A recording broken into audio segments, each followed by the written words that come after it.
the best game ever. All right, we gotta warm this up. Warm it up here. Hello, welcome to Hawks Recap. Game 19 has just concluded for the Hawks and the Blackhawks. Oh, they win. They beat the Blues by a score of 1-0, snapping their 8-game losing streak, getting Coach Colliton his first career win as an NHL head coach, and also getting Corey Crawford his first shutout of the season. Now, if there was a single team that I would pick to snap an 8-game losing streak against, it would definitely be the St. Louis Blues. I mean, that is a no-brainer. Bar none, that is the team I would pick, and, well, that's what happened.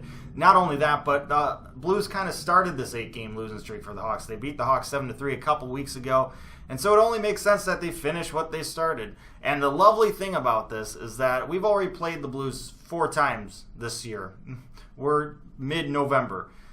The next time we play them isn't until April, so we kind of get to hang this over their heads for a little bit, so that's kind of nice. Coming into this game, Hawks, obviously, 8-game losing streak, big story there, although somehow still ahead of the Blues in the standings.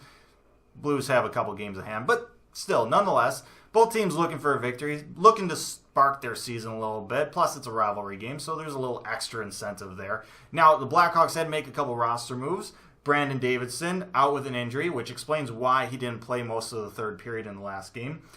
Then Marcus Kruger gets put on retroactive IR. Those two things equate to Gustav Forsling getting recalled from Rockford. Now, if you haven't been paying too close attention, Forsling missed training camp and the start of the regular season due to a wrist injury. Came back about 2 weeks ago. Got put down in Rockford to kind of get his stamina back, get his game back, shake off the rust, make sure that wrist is actually feeling good. Now he's getting his chance to show the Hawks what he's made of, to see if he can actually improve this defense, which honestly shouldn't be that hard of a task. But still, Gustav Forsling, defensive prospect that we've really hoped to see take that extra step, that next step to be a regular at the NHL level. He's just kind of been bouncing up and down the last couple of years, but he's definitely shown flashes of how good he can be. And so we're looking for him to, take that next step. And so he gets inserted into the lineup for tonight, and, well, he looked pretty good. Did he make mistakes out there? Yeah, he did. He made a couple mistakes, but I thought overall he played pretty solid. And really, the rest of the defense played pretty solid as well. In fact, the entire team defense played quite well. Definitely better than we've seen at times this season. And really, you can't argue with putting up a shutout, although you do have to give Crawford his fair share of credit. First period in this game, pretty conservative from both teams.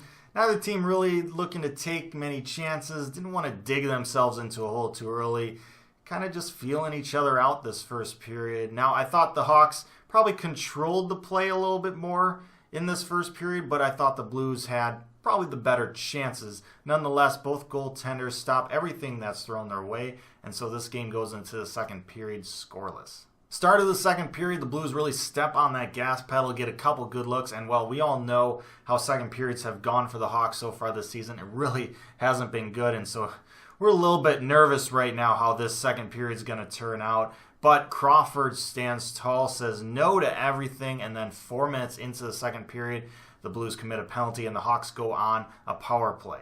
Now, we all are well aware of how poor the Blackhawks power play has done so far this season, but it only takes one, and that happens on this one. Kane with the puck on the half boards, getting pressured. I thought for sure this puck is getting out, but he somehow wins the board battle, gets the puck down to Taze, and now it's a little mini 2-on-1. Taze saucers it over to Seabrook, who puts a shot on net. Allen with the kick save, but the puck bounces off Bouwmeester's skate and trickles into the net, and the Blackhawks take the lead 1-0 4 minutes into the second period. The Hawks would also have their PK working in this game as they killed off a penalty later in the second period. So even though they get doubled up in shots 10-5 in that second period, they take a 1-0 lead into the third. Now, to be fair, Blues probably should have had a couple more power plays in this game. Definitely a boarding call was missed, as well as a high stick that knocked Tarasenko's tooth out.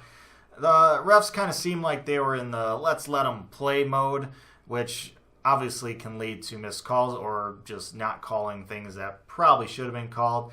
In this game, it works in the Hawks' favor. Other games, it probably will go against the Hawks. It's just kind of how it is. Sometimes refs be like that. And also sometimes I pay them off.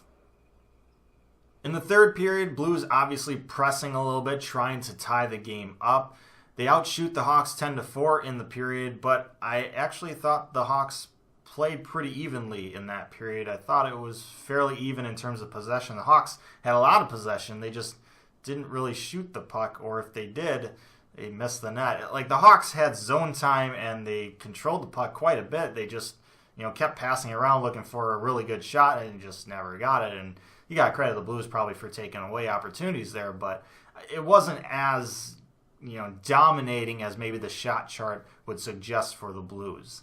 Now, the Blues still had 10 shots, and Corey Crawford still had to make 10 saves, and thankfully Corey Crawford made those 10 saves, and thankfully Corey Crawford made all 28 saves in this game to get the shutout, because he didn't really have a whole lot of run support in this game.